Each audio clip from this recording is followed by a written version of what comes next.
एक ओंकार सतनाम करता पुरख निरपौ निर्वैर अकाल मूरत अजूनी सैब भंग गुरप्रसाद जप आद सच जुगाद सच है भी सच नानक होसी भी सच।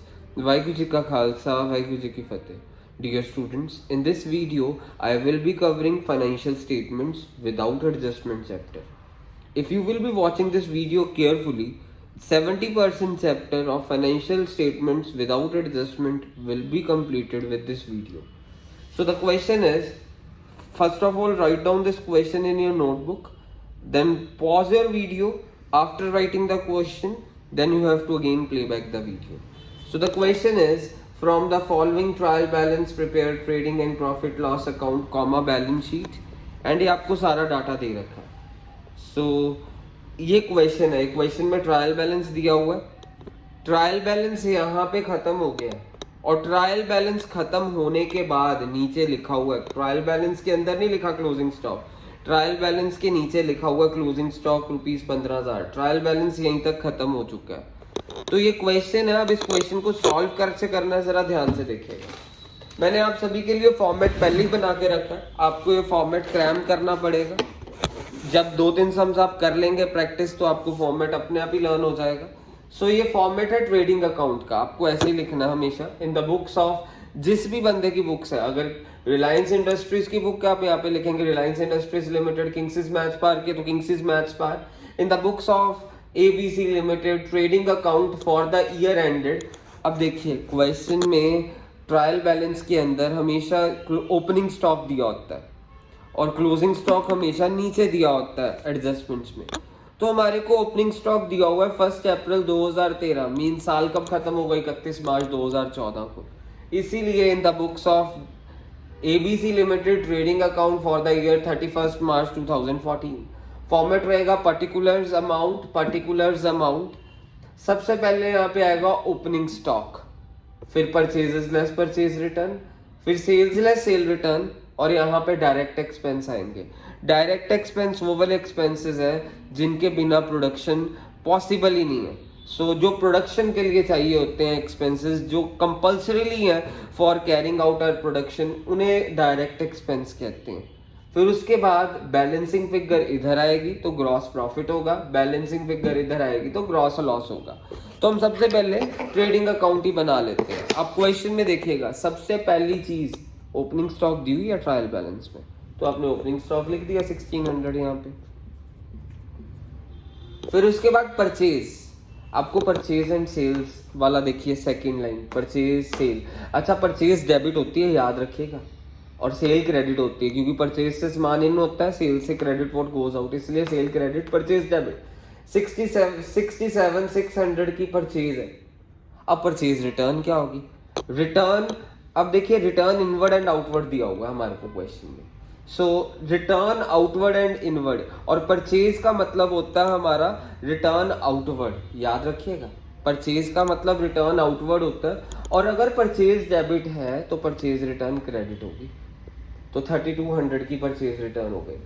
सो परचेज रिटर्न का दूसरा नाम रिटर्न आउटवर्ड होता है, ये चीज आप अपने दिमाग में बिठा लें। परचेज देखिए डेबिट है क्योंकि परचेज से सामान आ रहा है कंपनी के अंदर, डेबिट व्हाट कम्स इन, और परचेज रिटर्न से कंपनी के हाथ से सामान वापस जा रहा है बाहर, तो क्रेडिट व्हाट गोज आउट, इसीलिए परचेज रिटर्न क्रेडिट होती है। और परचेज रिटर्न का दूसरा नाम रिटर्न आउटवर्ड, तो मैंने यहाँ पे 3200 लिख दिया। उसके बाद आ जाती है सेल की टर्न। सेल हमारे पास देखिए 1,12,000 है, सेल से सामान हमारी कंपनी से बाहर जाता है, इसीलिए क्रेडिट व्हाट गोज आउट, तो सेल हमारी 1,12,000 हो गई। और सेल रिटर्न, अगर सेल क्रेडिट होती है तो सेल रिटर्न डेबिट होगी, और सेल रिटर्न का दूसरा नाम रिटर्न इनवर्ड है। 4600 हमने यहाँ पे लिख दिया लेस में,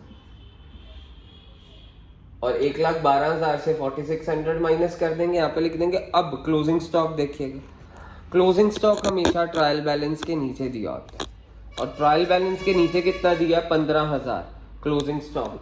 तो आपने क्लोजिंग स्टॉक 15,000 ट्रायल बैलेंस के नीचे दिया होगा, वहां से आपने क्लोजिंग स्टॉक लिख दिया।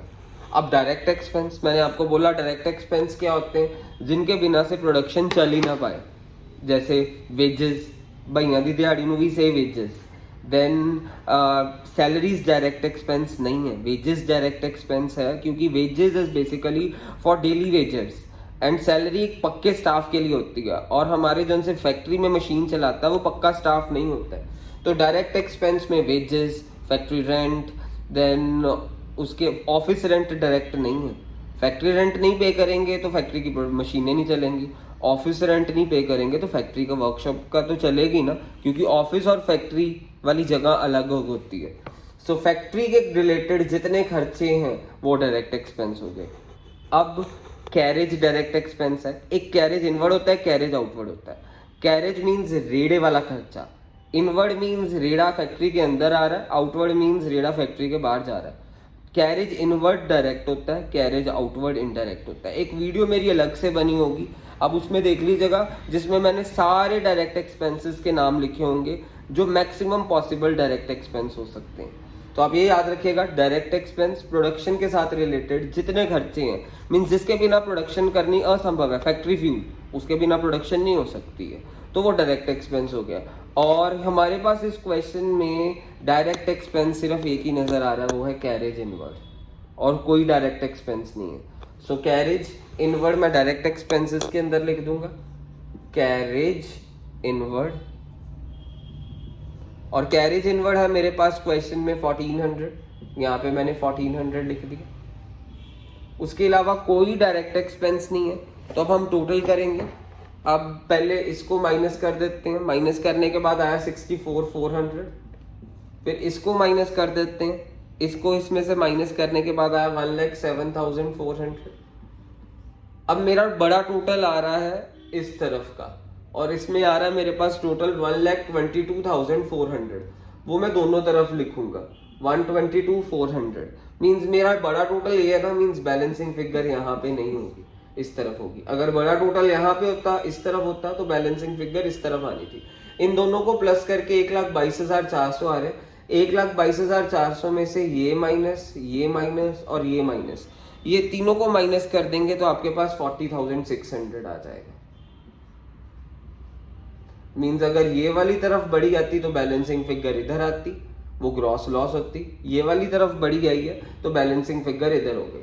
अब 4600 हमारे पास ग्रॉस प्रॉफिट हो गया। ये 4600 ग्रॉस प्रॉफिट इधर जाएगा, मीन्स प्रॉफिट लॉस अकाउंट यहाँ से शुरू हो रहा है, ट्रेडिंग अकाउंट खत्म हो गया, अब प्रॉफिट लॉस अकाउंट आ रहा है। तो ग्रॉस प्रॉफिट आया तो इधर शिफ्ट होगा, ग्रॉस लॉस आया होता तो इधर शिफ्ट होता। तो ग्रॉस प्रॉफिट कितना शिफ्ट होगा, 40,600 मैंने यहाँ पे शिफ्ट कर दिया। अब इनडायरेक्ट एक्सपेंसेस की टर्न आ रही है। इनडायरेक्ट एक्सपेंसेस, डायरेक्ट एक्सपेंसेस तो वो थे जिसके बिना फैक्ट्री का काम नहीं चल सकता। डायरेक्ट के अलावा जितने बचे हुए खर्चे हैं वो सारे इनडायरेक्ट होते हैं। डायरेक्ट के अलावा सारे खर्चे इनडायरेक्ट होते हैं। डायरेक्ट तो सिंपल है कि जिसके बिना फैक्ट्री ना चल सके, फैक्ट्री की मशीनें ना चल सके, वो डायरेक्ट एक्सपेंस होता है। तो अब मेरे पास इनडायरेक्ट एक्सपेंस, जरा ध्यान से देखिएगा यहाँ पे कौन से क्वेश्चन में नजर आ रहे हैं। सबसे पहला इनडायरेक्ट एक्सपेंस हमारे को नजर आ रहा है जनरल एक्सपेंस। ये देखिए 2400 जनरल एक्सपेंस, तो मैं इधर लिख दूंगा जनरल एक्सपेंस 2400, सबसे पहला इनडायरेक्ट एक्सपेंस। फिर बैड डेट नाम का इनडायरेक्ट एक्सपेंस है, देखो ये रहा बैड डेट 600, तो यहाँ पे लिख दूंगा plus bad debt 600, bad debt 600 का बैड डेट है। उसके बाद डिस्काउंट रिसीव्ड, ये देखिए डिस्काउंट रिसीव्ड, ये हमारा क्रेडिट साइड में पड़ा, देखो इसीलिए इनकम है। जो सी चीजें क्रेडिट साइड पड़ी होंगी वो हमारा, जैसे डिस्काउंट रिसीव्ड क्रेडिट है, credit all income and gain means हमारा यहाँ पे आ जाएगा इनडायरेक्ट इनकम में डिस्काउंट रिसीव्ड 1400, वो मैंने इधर लिख दिया। बैंक ओवरड्राफ्ट, अभी बैंक ओवरड्राफ्ट तो लाइबिलिटी है, वो हम बैलेंस शीट में डालेंगे। इंटरेस्ट ऑन बैंक ओवरड्राफ्ट 600, यानी उस कर्जे के ऊपर हमने ब्याज दी बैंक ओवरड्राफ्ट वाले, तो मेरा यहाँ पे इनडायरेक्ट एक्सपेंस ही हो गया। मैं यहाँ पे लिख दूंगा इंटरेस्ट ऑन बैंक ओवरड्राफ्ट 600। उसके बाद कमीशन रिसीव्ड, कमीशन रिसीव्ड यहाँ पे आएगी plus commission received commission received आ गई 1800। उसके बाद इंश्योरेंस एंड टैक्सेस 4000, ये हमारे इनडायरेक्ट एक्सपेंस है। मैंने यहाँ पे लिख दिया इंश्योरेंस एंड टैक्सेस 4000, मैंने इधर लिख दिया। फिर उसके बाद स्कूटर एक्सपेंस, ये रहा स्कूटर एक्सपेंस 200, वो मेरे पास ये भी इनडायरेक्ट एक्सपेंस ही हो गए। स्कूटर एक्सपेंस 200 के स्कूटर एक्सपेंस हो गए। उसके बाद सैलरीज 8800, ये भी इनडायरेक्ट एक्सपेंस ही। सैलरीज, तो इसके साथ मेरे सारे इनडायरेक्ट एक्सपेंस खत्म हो गए। ठीक है, सो मैंने सारे इनडायरेक्ट वाले खर्चे लिख दिए थे।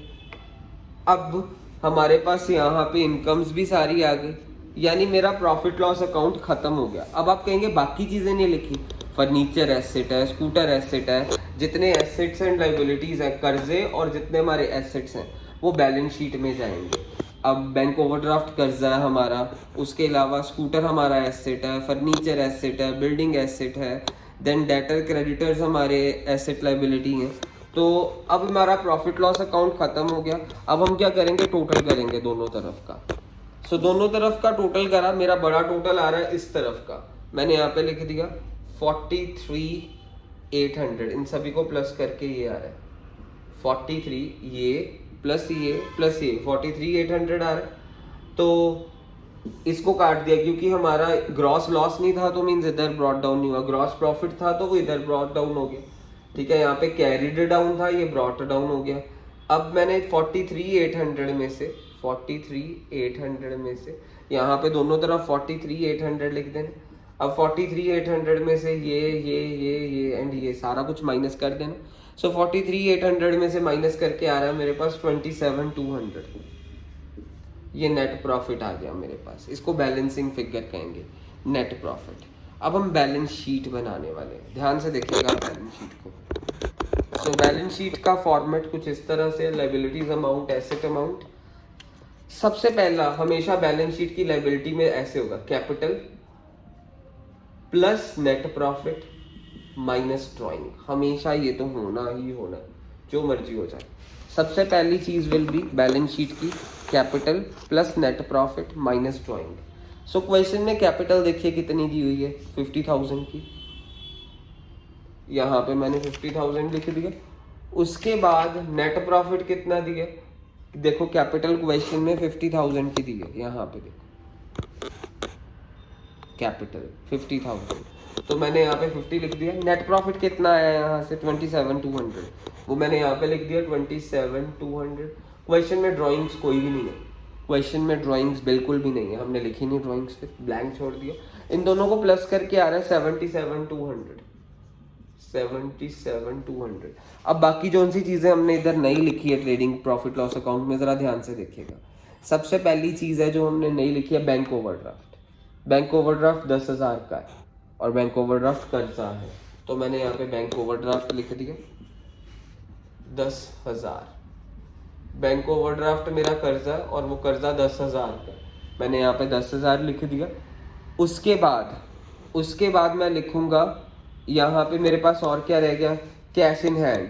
कैश इन हैंड कितना है 4,000, मैंने यहाँ पे कैश इन हैंड लिख दिया 4,000। सो मैंने यहाँ पे कैश इन हैंड लिख दिया। कैश इन हैंड कितना मेरे पास क्वेश्चन में 4,000, मैंने 4,000 कैश इन हैंड लिख दिया। उसके बाद स्कूटर भी हमारा एसेट है, मैंने स्कूटर को एसेट साइड में लिख दिया। देखिए स्कूटर ये रहा स्कूटर, और स्कूटर हमारा एसेट है, तो मैंने इधर लिख दिया स्कूटर को एसेट साइड। स्कूटर को एसेट साइड लिख दिया। स्कूटर हमारा कितना है, स्कूटर की वैल्यू है 8,000,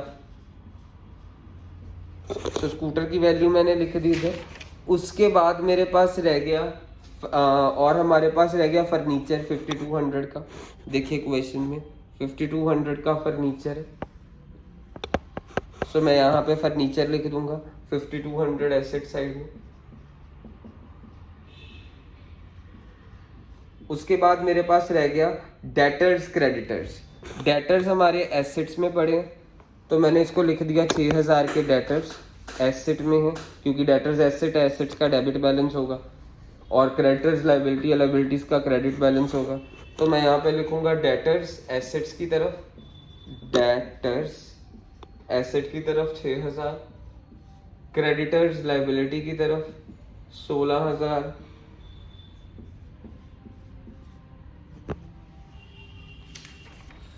अब हमारे पास एक क्वेश्चन खत्म हो गया। अब हम इसका बैलेंस शीट का टोटल करेंगे, दोनों तरफ टोटल सेम होगा तो क्वेश्चन ठीक है। एक चीज रह गई है, क्लोजिंग स्टॉक देखिए 15,000 का ट्रायल बैलेंस के नीचे दिया था एडजस्टमेंट्स में। सो ट्रायल बैलेंस ये था, ट्रायल बैलेंस के बीच में क्लोजिंग स्टॉक नहीं दिया था, क्लोजिंग स्टॉक दिया था हमें नीचे, ट्रायल बैलेंस के नीचे एडजस्टमेंट में। तो हर एडजस्टमेंट के याद रखिएगा दो इफेक्ट होते हैं, एक तो क्लोजिंग स्टॉक हमारा ट्रेडिंग अकाउंट में चला ही गया, दूसरी बार क्लोजिंग स्टॉक हमारा किधर जाएगा, एसेट में। हम लिख देंगे क्लोजिंग स्टॉक 15,000। सो ये क्वेश्चन खत्म हो गया, और हमारे पास दोनों तरफ टोटल करेंगे, दोनों का सेम आना चाहिए, 1,03,200, 1,03,200। दैट्स इट, क्वेश्चन खत्म।